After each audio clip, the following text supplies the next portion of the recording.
তা ডিম তো রান্না হয়ে গেছে, কি রান্না? আমি ইলিশ মাছ রান্না। ও আচ্ছা, তাই ই দিলাম তাইলে, হ্যাঁ? পাতিল দে। আচ্ছা দিছি, আমি তো ই দাও, তেল টেল দাও সব।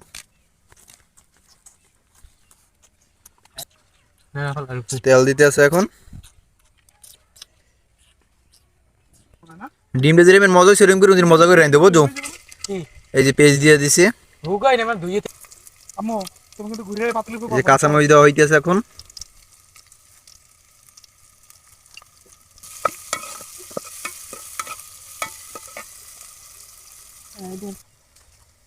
এই যে লবণ দিতে আছে এখন, মশলা দিয়ে দাও। এই যে হলদির গুঁড়ো দেওয়া দিতে আছে এখন, এই মরিচের গুঁড়ো দিতে আছে। জালই দিও বুঝছো, সবাই এবার জাল খাইতে পারে, আফরিনও জল খাইতে পারে।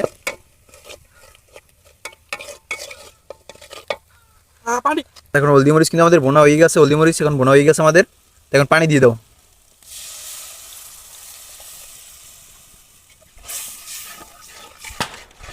আশা করি মজা লাগবে, কারণ পিকনিকের সব খাবারই কিন্তু মজা হয়।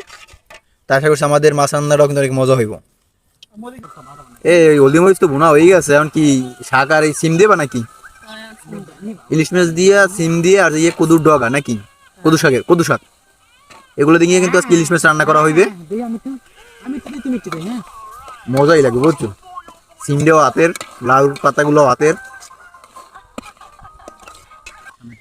এই সিম ডেরে দিয়ে আগে সুন্দরভাবে ভুইনা লও বুঝছো, সিম তো অনেক শক্ত না। কদু শাকের পাতা পরে দিও। আচ্ছা। এ সিম তো দিয়েছো বুঝছো, কিছু টমেটো দিলে ভালো হইতে না? এই যে দিতেছি। ও আচ্ছা, কাটতে রাখছো আগেই না? একটু পানি দাও, নাই তো লাগি পড়বে।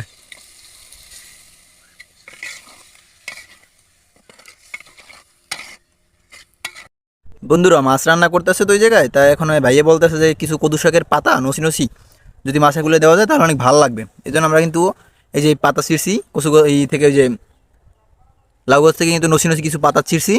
এখন কিন্তু আফিন, তোর আমরকে গিয়ে বলো যে আমি নাও পাতা আনছি। ঠিক আছে বন্ধুরা, আমাদের সাথেই থাকুন। আম্মু আম্মু এটা নাও।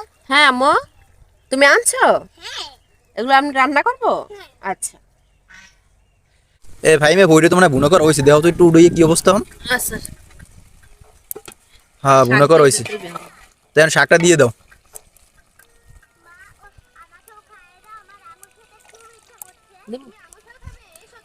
এই যে কদু শাক দিয়ে দেওয়া হইতেছে, এই কদু শাকও কিন্তু